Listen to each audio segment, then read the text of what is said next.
Hemos hablado acerca de la muerte de Cristo, de lo que padeció, lo que tuvo que vivir, el menosprecio y todo tipo de cosas que tuvo que vivir, ¿verdad? Simple y llanamente por nuestros pecados, amén. Porque realmente nosotros estábamos condenados. La Biblia misma nos dice que la paga del pecado es la muerte, más la dádiva en Cristo Jesús es vida eterna. Juan capítulo 8, su verso 1, una historia épica, una historia sobrenatural que refleja, ¿verdad? Lo que Cristo vino a hacer por nosotros. Y es el perdón de nuestros pecados. Después de que Jesús da estas palabras, los fariseos y los escribas querían matar a Jesús, ¿verdad? No lo soportaban, ardían de envidia, de celo. Querían acabar con la vida de Jesús. En este caso sabemos que la ley decía que cuando una persona era hallado en el acto de fornicación o de adulterio, ¿verdad? Tenían que ser apedreados. Habían otras razones que tenían que ser apedreado, y en este, por ejemplo, una de las razones que se tenía que ser apedreado una persona no solamente era por el adulterio, también tenía que ser, por ejemplo, por las blasfemias. Cuando uno conoce al Señor, uno tiene que apartarse del pecado. Uno no puede continuar en el pecado porque se supone que el Señor nos libertó del pecado. Porque si el Señor te limpió, no vuelvas otra vez a ensuciarte con el barro del pecado. Si alguien viene a tu iglesia, si alguien entró por esa puerta, muéstrale el amor de Dios. Muéstrale el amor de Dios, abrázalo, dile bienvenido a la casa de Dios. Estamos aquí para servirte, estamos aquí para ayudarte en lo que tú necesitas. Queremos ser parte de tu crecimiento, queremos ser parte del desarrollo y del propósito que Dios va a hacer a través de ti.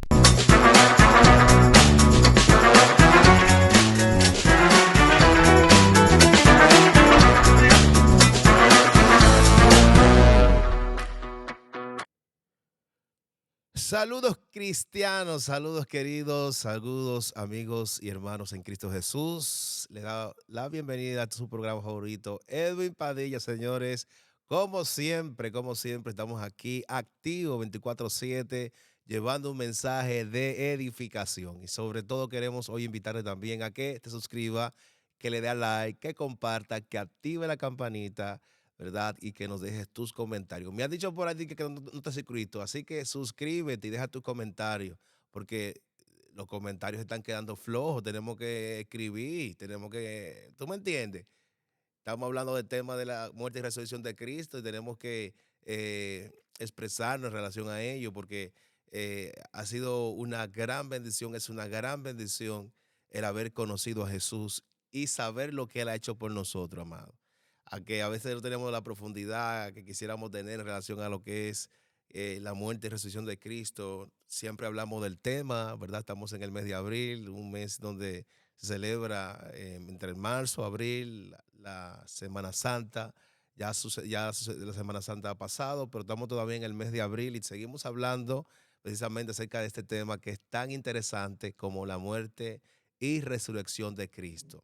En un video anterior estuvimos hablando acerca de cómo Jesús tuvo que cargar con la cruz, aguantar vituperio, injurias, burlas, menosprecio, y si continuó, ¿verdad?, hacia el Calvario, hacia el Gólgota, el lugar de las calaveras, que se dice que era un lugar público donde frecuentaba muchísima gente y que era un lugar estratégico en el cual, o por el cual en este caso, el Imperio Romano había decidido, ¿verdad?, hacer las crucifixiones en aquellos lugares públicos donde frecuentaba mucha la gente para que hubiera como una concientización en relación a que si alguien se levantaba contra el imperio, sabía lo que le podía esperar. Y bueno, amado, hemos hablado acerca de la muerte de Cristo, de lo que padeció, lo que tuvo que vivir, el menosprecio y todo tipo de cosas que tuvo que vivir, ¿verdad? Simple y llanamente por nuestros pecados, amén. Porque realmente nosotros estábamos condenados. La Biblia misma nos dice que la paga del pecado es la muerte, más la dádiva en Cristo Jesús es vida eterna. Y esa vida eterna es para ti, amigo, tú que nos ves también de vez en cuando a través del canal Agape Radio Show, ¿verdad? Gracias por vernos. Te declaramos bendecido en el nombre de Jesús y proclamamos la palabra de Dios también sobre tu vida. Así que sigue conectado porque yo sé que estos mensajes están siendo de mucha bendición para tu vida. Así que sígueme recomendando, sigue escribiéndolo en las redes sociales, tus comentarios, ¿verdad? Para que sigamos creciendo y es un aporte también que nos haces a este programa para que sigamos predicando la palabra del Señor. Bueno, vamos al mambo, como decimos en Latinoamérica. Hoy quiero compartir brevemente allá en Juan capítulo 8, su verso 1, una historia, historia épica, una historia sobrenatural que refleja, ¿verdad? Lo que Cristo vino a hacer por nosotros y es el perdón de nuestros pecados. ¿Por qué digo esto? Porque antes de Cristo haber muerto, ¿verdad? Jesús tuvo diferentes eventos, diferentes encuentros con diferentes personas donde la palabra perdón siempre estaba en su lenguaje, en sus labios, ¿verdad? Jesús siempre habló del perdón, siempre habló del amor, el amor verdadero, el amor ágape, el amor de Dios. Y mire, aquí en en Juan capítulo 8, su versículo 1 dice la palabra del Señor, y Jesús se fue al monte de los olivos y por la mañana volvió al templo y todo el pueblo vino a él y sentado él les enseñaba. Gloria a Dios. Debemos recordar algo muy interesante que Jesús era un maestro, Jesús enseñaba la Torá, Jesús enseñaba la palabra de Dios, pero en aquellos tiempos, ¿se acuerda cuando hablamos en Mateo 27, donde los escribas y los fariseos, ¿verdad?, injuriaban a Jesús, meneaban la cabeza de forma burlona, de menosprecio, ¿verdad? Eran gente que conocía la Torá, que conocían la palabra de Dios. En este caso, los escribas eran más profundos en el conocimiento de las escrituras en relación a los fariseos, porque los fariseos en realidad eran más expertos en el conocimiento de las tradiciones de los ancianos, que se le llamaba en aquellos tiempos el Talmud, ¿verdad? Y eran gente que sí estaban empapados en relación al conocimiento del Antiguo Testamento, pero cuando ellos tuvieron al Mesías, al que ellos tanto esperaban, ¿verdad? Ellos lo menospreciaron. ¿No se acuerdan de esta mujer llamada Ana? Me parece que se llama Ana, ¿verdad? En el libro de Lucas, cuando habla de que ella vio a Jesús, que ella se gozó, que se casó muy joven, duró solamente 7 años de matrimonio, su esposo murió y tenía montones de años sin haberse casado porque ella prefirió estar orando, ¿verdad? Y ayunando en el templo porque ella esperaba, ¿verdad? La redención, ella esperaba que el pueblo de Dios fuera libertado de la esclavitud del pecado y también del imperio romano, como no. Y todo el pueblo lo esperaba, pero en este caso, cuando Jesús viene y se manifiesta, lo que hacen es que lo crucifican. Y sabemos que eso no es nada nuevo, porque ya en el Antiguo Testamento tenemos diferentes asideros bíblicos que nos hablan de que Jesús iba a ser menospreciado, iba a ser vituperado. Si leemos Isaías 53, versículo 1, allí vemos, ¿verdad?, todo lo que Jesús iba a padecer, iba a sufrir por causa de todos nosotros. Por ende, no era nada sorpresivo para nosotros en este tiempo, para ellos sí, porque aún teniendo las escrituras delante de ellos, no la pudieron interpretar viendo a Jesús, ¿verdad?, que vino a morir por sus pecados. Pero gracias a Dios de que Dios nos ha dado el entendimiento y la sabiduría de reconocer a Jesús en nuestras vidas. Pero bueno, amado, aquí en la historia donde hemos leído en Juan capítulo 8, verso 1, ¿verdad? Dice aquí que Jesús fue al monte de los olivos y por la mañana volvió, ¿verdad?, al templo y todo el pueblo vino a él y sentado él les enseñaba. Quiere decir que un día anterior Jesús estaba enseñando la palabra de Dios, ¿verdad? Dice las escrituras que Jesús estaba enseñando en el capítulo 7, ¿verdad? Y dijo esta palabra. Dice que en el último y gran día, él dijo, si alguno tiene sed, beba a mí, venga a mí y beba. Aleluya. Amén. Jesús estaba enseñando la palabra de Dios. Pero bueno, después de que Jesús da estas palabras, los fariseos y los escribas querían matar a Jesús, ¿verdad? No lo soportaban, ardían de envidia, de celo. Querían acabar con la vida de Jesús, ¿verdad? Debemos recordar que también en Mateo capítulo 26, ¿verdad? Jesús es interrogado especialmente en el Sanedrín, que era el juzgado, ¿verdad? O el Tribunal Supremo de la religión judía en Israel. Y allí había un hombre llamado Caifás, que era el sumo sacerdote de aquellos tiempos, ¿verdad? Y le hace la pregunta, ¿eres tú el Cristo? ¿Eres tú el Hijo de Dios? Y él dijo, sí, tú mismo lo has dicho. Y él dijo, no necesitamos más testigos, ¿verdad? Ellos, claro, no podían darle muerte, por lo tanto, apelan a Poncio Pilato para que Poncio Pilato, que era el gobernador de Roma, ¿verdad? En aquellos tiempos, sabemos que César era el jefe de los jefes, pero habían hombres que gobernaban también, ¿verdad? Bajo el gobierno del César, y uno de ellos era Poncio Pilato. Y por lo tanto, Poncio Pilato tenía la autoridad de poder dar muerte a cualquier persona, pero los judíos se lo llevan a Poncio Pilato porque los judíos no podían darle la muerte a Jesús porque dependían del imperio romano. Por lo tanto, Roma es el que encabeza la muerte de Jesús, llevándolo con los soldados a la cruz del Calvario. Pero bueno, amado, volviendo otra vez al tema, dice que Jesús era el maestro y que Jesús estaba enseñando. Y dice que mientras Jesús estaba enseñando, hubo una interrupción de versículo 3 del capítulo 8 de Juan, dice la palabra de Dios. Entonces los escribas y los fariseos le trajeron una mujer sorprendida en adulterio y poniéndola en medio, le dijeron, maestro, esta mujer ha sido sorprendida en el acto mismo del adulterio y en la ley y la ley nos manda y en la ley nos manda Moisés a apedrear a tales mujeres. Tú pues, ¿qué dices? Amén. Bueno, ustedes saben, amado, que los fariseos, los escribas, los discípulos hacían preguntas y muchas de esas preguntas nos trajeron luz en relación a temas que desconocíamos. En este caso sabemos que la ley decía que cuando una persona era hallado en el acto de fornicación o de adulterio, ¿verdad? Tenía que ser apedreado. Habían otras razones que tenían que ser apedreado, y en este, por ejemplo, una de las razones que se tenía que ser apedreado una persona no solamente era por el adulterio, también tenía que ser, por ejemplo, por las blasfemias. Cuando se blasfemaba contra Dios, ¿verdad? Esa persona lo apedreaban. Eso era la ley, ¿verdad? De aquellos tiempos. Pero aquí en el Nuevo Testamento impera la ley del amor, impera la ley de la misericordia. Pero todo esto que se vivió en el Antiguo Testamento, claro, la ley, dice la Biblia que la ley era un ayo que nos llevaba a Jesús, ¿verdad? Entonces, amado, aquí dice la Biblia que trajeron a esta mujer, Jesús estaba enseñando, dice la Biblia que él estaba escribiendo en la tierra.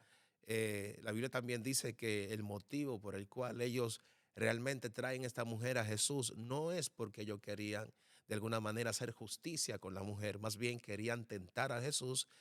Algunos especulan, ¿verdad? Algunos expertos de la palabra, estudiosos de la palabra, exégetas de la palabra, dicen que posiblemente trajeron a esta mujer para, gloria a Dios, o sí, trajeron a esa mujer para tentarlo, la Biblia mismo lo dice, pero algunos dicen también que la trajeron, eh, vamos a decir que como que ellos inventaron, hicieron como se dice en República Dominicana, el muñeco, inventaron una historia, ¿verdad? Para tentar a Jesús.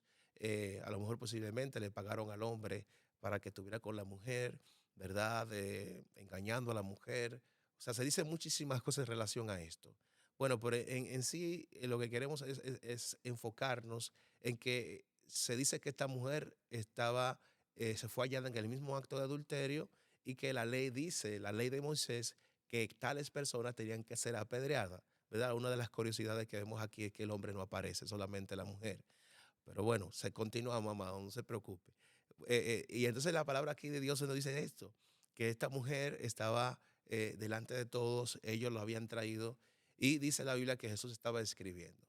Bueno, algunos dicen que era que estaba escribiendo la ley, los 10 mandamientos, otros dicen que estaba escribiendo los pecados de los demás, pero también son especulaciones porque la Biblia tampoco lo dice. Pero bueno, en sí Jesús en un momento dice el versículo 7, y como insistieran en preguntarle, se enderezó y les dijo, el que de vosotros esté sin pecado, sea el primero en arrojar la primera piedra. El que esté sin pecado sea el primero en arrojar la primera piedra. Si se da cuenta, Jesús no contradice lo que dice Moisés. Jesús no critica a Moisés por esta ley, ¿verdad? Al contrario, Jesús dice algo. Si el que está libre de pecado aquí entre ustedes, tire la primera piedra. Y aquí quiero hacer un énfasis, ¿verdad? Y llevar esto a la vida práctica. Ustedes saben lo que Jesús enseñó en una ocasión acerca de que primeramente debemos quitarnos la viga que está en nuestro ojo para poder luego ayudar a nuestro hermano que tiene una pajita en el ojo. Y esto quiere decir, amado, que primeramente nosotros tenemos que vivir en integridad y en santidad delante de Dios. Esto implica de que nosotros no podemos juzgar o no podemos señalar el pecado de nadie sin antes nosotros llevar una vida, ¿verdad? Coherente, congruente a lo que el Señor ya ha hecho en nuestras vidas, ¿verdad? Nosotros hemos sido limpiados del pecado, hemos sido restaurados, no podemos seguir viviendo en el pecado donde el Señor precisamente nos ha sacado, nos ha libertado y por lo tanto tenemos que dar testimonio de lo que Él ha hecho en nuestras vidas. Amén. Ahora la Biblia nos dice que debemos juzgar con justo juicio y eso implica de que primeramente, ustedes saben, en los tiempos del Antiguo Testamento, para poder juzgar a una persona tenían que existir dos testigos. Aquí sabemos la historia que habían fariseos y escribas, había un montón de gente, ¿verdad? Que estaba dispuesta a apedrear a esta mujer por causa del pecado que había cometido, pero Jesús le dice esta verdad, que si alguno está libre de pecado, tire la primera piedra. Por lo tanto, Jesús dice en la Biblia que él continúa escribiendo. El versículo 8 dice, él inclinándose de nuevo hacia el suelo, siguió escribiendo en tierra, pero ellos al oír esto, acusados por sus conciencias, salían uno a uno, comenzando desde lo más viejo hasta los postreros. Y quedó solo Jesús y la mujer que estaba en medio, enderezándose Jesús y no viendo a nadie, sino a la mujer, le dijo, mujer, ¿a dónde están los que te acusaban? ¿Dónde están los que te señalaban? ¿Dónde están los que levantaban el dedo profético sobre ti? ¿Dónde están? Y ella dice, ninguno te condenó, dice Jesús, ninguno te condenó. Ella dijo, ninguno, my Lord, ninguno, Señor. Entonces Jesús le dijo, ni yo te condeno, vete y no peques más. Vete y no peques más. Mire, también aquí vemos una enseñanza muy aplicativa. Bueno, reiterar un poquito acerca de lo que dije en el punto que estabas desarrollando anteriormente. Cuando uno conoce al Señor, uno tiene que apartarse del pecado. Uno no puede continuar en el pecado porque se supone que el Señor nos libertó del pecado. Gálatas capítulo 5, versículo 13 dice que a libertad nos llamó a Cristo y que no usemos la libertad como ocasión para la carne. Y la palabra ocasión quiere decir como una oportunidad para mantenernos en el pecado. Si el Señor nos ha libertado del pecado, no podemos seguir encadenados al pecado de ninguna manera. ¿Por qué? Porque ya Él nos ha hecho libres. Romanos capítulo 6, versículo 6 habla y nos dice muy claro que el hombre, el viejo hombre de pecado, fue destruido para que ya no se enseñoree de nuestras vidas, para que ya no tenga derecho o autoridad sobre nuestras vidas. Ahora quien tiene la autoridad es Jesús. Amén. Y por lo tanto somos libres de la esclavitud del pecado y por lo tanto no podemos, no debemos permanecer en el lugar de donde el Señor nos sacó, que es vivir en el pecado. De ninguna manera podemos mantenernos ahí, sino que tenemos que hacer lo que a Dios le agrada. Esa mujer le dijo, mujer, ni yo te condeno. ¿A dónde está lo que te condena? ¿Te condenó alguno? No me condenó ninguno, ninguno, Señor. Y ella le dijo, vete y no peques más. Amén. Si el Señor te sacó de las drogas, del alcohol, de la mentira, de la homosexualidad, de la brujería, de la hechicería, del alcoholismo, vete y no peques más. Amén. ¿Por qué? Porque si el Señor te limpió, no vuelvas otra vez a ensuciarte con el barro del pecado. Por lo tanto, amados en Jesucristo, mire, nosotros somos la iglesia del Señor. Amén. Nosotros somos los hijos de Dios. De allá afuera, de la calle, viene gente con un sinnúmero de situación, con un sinnúmero de problemas, con un sinnúmero de situaciones que se supone que la iglesia de Cristo debe arropar a esa persona, debe recibir a esa persona. ¿Con qué propósito? De traer restauración, de traer un cambio a esas vidas por medio de la gracia de Cristo. Amén. La Biblia misma dice, el apóstol Pablo dice en Juan, en Efesios capítulo 4, su versículo 11, dice que él mismo constituyó a unos apóstoles, profetas, evangelistas, pastores y maestros a fin de perfeccionar a los santos para la obra del ministerio. Quiere decir que la palabra perfeccionar a los santos, cuando habla de los santos, habla de los nuevos creyentes. Y tenemos que perfeccionarlo. ¿Cómo se perfecciona? Enseñándole, instruyéndole. Amén, como dice el apóstol Pablo en 2 Timoteo capítulo 3 versículo 16, que dice que todas las escrituras son inspiradas por Dios y útil para enseñar, para redarguir, para corregir, para instruir en justicia, a fin de que el hombre de Dios sea enteramente preparado y para toda buena obra. Entonces, amado, la iglesia juega un rol muy importante en relación a la formación, preparación, capacitación del cuerpo de Cristo. Amén. Por lo tanto, es importante que toda aquella persona, si tú eres nuevo creyente, has comenzado a dar tus primeros pasos en el Señor, amén, y estás en tu iglesia, amén, nunca, nunca, nunca te pierdas una enseñanza bíblica. ¿Por qué? Porque a través de la enseñanza tú vas a aprender a crecer, a madurar, a desarrollarte, vas a manejarte debidamente, vas a ser prudente, sabio, vas a ser una persona que te vas a saber conducir, manejar en las diferentes esferas de tu vida cristiana, vas a saber cómo actuar, cuándo hablar, cuándo no hablar, vas a tener sabiduría del Padre para poder lidiar con las situaciones y adversidades que van a venir en un momento determinado en tu vida. Por lo tanto, así como el Señor le dijo a esta mujer que fue hallada en el mismo acto de adulterio, Jesús le dijo, vete y no peques más. Vete y no peques más. Amén. Por lo tanto, el Señor nos ha libertado. Amén. Quiero también tomar esta oportunidad, amado, hacer este inciso, para tomar esta oportunidad, mejor dicho, para invitarte a que te suscribas, que le das like, que compartas, que activa la campanita, ¿verdad? Y que dejes tus lindos comentarios. Y quiero que me dejes en la barra de comentarios, ahí abajo, quiero que me escribas, ¿verdad? ¿Cómo ha sido tu discipulado en tu iglesia? Si te has sentido discipulado, si estás creciendo, si estás sirviendo al Señor en la iglesia. Me gustaría que me lo escribas allá abajo. ¿Cómo ha sido tu experiencia en relación al discipulado que has recibido en la iglesia donde te congregas? Amén. Continuamos, amados. Entonces, amados, la iglesia es un lugar de refugio. La iglesia es un lugar donde se debe restaurar. Imagínense que van a entrar gente por la puerta, van a entrar gente por la puerta con un sinnúmero de situaciones, con un sinnúmero de problemas. Pero entonces, ¿qué sucede? No podemos ser fariseos en la iglesia. Tenemos que ser personas que operen bajo la gracia de Dios. No seamos personas que cuando llegue una visita o llegue alguien, de una vez le clavemos los ojos, de una vez le pongamos la vista de juzgar a la gente. Yo he estado en lugares que me han escaneado. Ya yo siendo pastor, imagínense.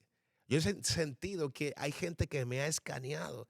He sentido el lente de la religiosidad. He sentido el escáner de la religiosidad que me ha escaneado y me ha evaluado y ha emitido sobre mí un diagnóstico. Amén. Gloria a Dios. Hay gente que comienza a decir cosas, a hablar cosas, cuando la gente lo que en principio necesita es que sea restaurado. Amén. No podemos pretender que la gente cambie a nuestra manera, a nuestra forma, de ninguna manera, porque no es la forma, no es la manera de Dios. Así que si alguien viene a tu iglesia, si alguien entró por esa puerta, muéstrale el amor de Dios, Muéstrale el amor de Dios, abrázalo, dile bienvenido a la casa de Dios. Estamos aquí para servirte, estamos aquí para ayudarte en lo que tú necesitas. Queremos ser parte de tu crecimiento, queremos ser parte del desarrollo y del propósito que Dios va a hacer a través de ti. Gloria a Dios. Cuenta con mi ayuda porque yo estoy aquí para ayudarte a caminar el camino de Dios. Amén. Así que juntos vamos a caminar y nos vamos a ayudar. Ese debe ser la actitud, ese debe ser el recibimiento de alguien que recibe a Cristo por primera vez o alguien que se descarrió y vuelve otra vez los caminos del Señor. Tenemos que recibirlo con amor, tenemos que recibirlo con misericordia. Amén. En vez de los fariseos, imagínense, porque Jesús en ese lugar estaba en el templo. Porque cuando Jesús estaba enseñando en el capítulo 7 de Juan, Jesús estaba en el templo. Y dice que en el versículo 1 del capítulo 8 de Juan, dice que Jesús volvió, ¿verdad? Y enseñaba, dice la palabra del Señor. No nos dice qué era lo que estaba enseñando en ese momento, pero él estaba enseñando cuando le irrumpieron, cuando le interrumpieron los fariseos, los escribas, trayéndole a esta mujer que supuestamente había sido hallado en el mismo acto de adulterio. Amén. Digo supuestamente porque dice el versículo 1 que lo hicieron simple y llanamente para tentar a Jesús. Así que quiero motivarte, animarte, que seas un agente de edificación y de bendición. Deja tu religiosidad, deja tu rigidez, deja tu amargura y deja que el amor de Dios fluya de una manera especial a través de tu vida. Así que no quiero quitarte más tiempo, quiero agradecerte por estar ahí. Muchísimas gracias. Que Dios te bendiga y que Dios te guarde. Shalom, shalom.